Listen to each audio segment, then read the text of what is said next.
Bonjour, mon nom est Pierre Desjardins chez Pifran, spécialiste en produits de poule-mouton. Nous développons des pantoufles, des mitaines, des vestes, des semelles et aussi maintenant des sous-casques pour mettre dans les chapeaux de construction, les chapeaux de sécurité. Alors, on va vous montrer comment on les installe, parce qu'il y a des gens qui me demandent comment on les installe. Comparativement à ce qu'on avait autrefois, des sous-casques, un peu en tissu, avec une toile assez rigide, qu'on attachait à l'intérieur du casque avec des sangles. Ce qui fait, c'est que le casque est toujours branlant et en fait de chaleur, pour le dire bien. Et évidemment, il y avait le cache-nez qui allait dans le même sens, avec à peu près les mêmes résultats. Ce que nous autres, on a fait, on a développé ce sous-casque-là. Je vais vous montrer. On va sortir d'abord le harnais du casque. La plupart des modèles, c'est un peu comme celui-là ici.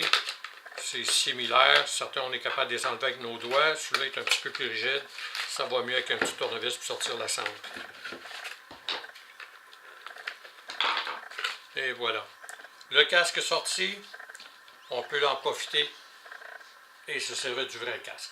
Vous voyez, on a deux orifices de chaque côté. C'est pour permettre aux sangles de passer, de venir se rattacher sur la coquille. Avec les velcro sur les côtés, ça va être bon pour le cache-nez, évidemment une sangle en dessous. Alors, c'est pas plus compliqué que ça, vous allez voir. On va mettre le casque à l'intérieur du chapeau, du sous-casque. Et la grande majorité des casques aujourd'hui viennent avec une roulette d'ajustement pour serrer ou desserrer le harnais en conséquence. Alors, ce qu'on a fait un orifice en arrière pour nous permettre de l'ajuster par l'extérieur, ce qui est beaucoup plus facile, beaucoup moins encombrant. Alors, on passe les sangles à travers les orifices. Et voilà. La troisième. Et finalement, la quatrième. Et voilà. Donc là, on est prêt à mettre notre casque dans la coquille. Alors, on va passer la sangle dans la graffe.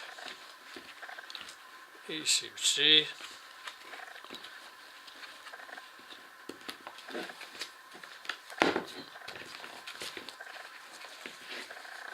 La même chose de l'autre côté.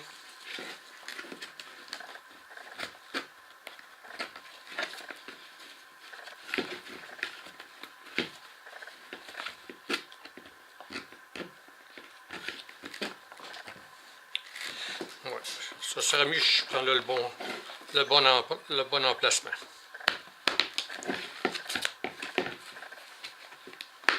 Et voilà la dernière.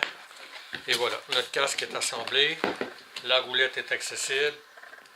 On a une petite palette en avant, ce qui coupe le froid qui peut rentrer sur le devant. Et voilà, notre casque est prêt. La roulette est accessible. Alors vous voyez, on l'installe comme ça ici, avec le velcro sur le côté. Maintenant, la roulette, on peut vraiment ajuster notre casque sans aucun problème. Et le casque reste vraiment solide, vraiment fixe sur la tête.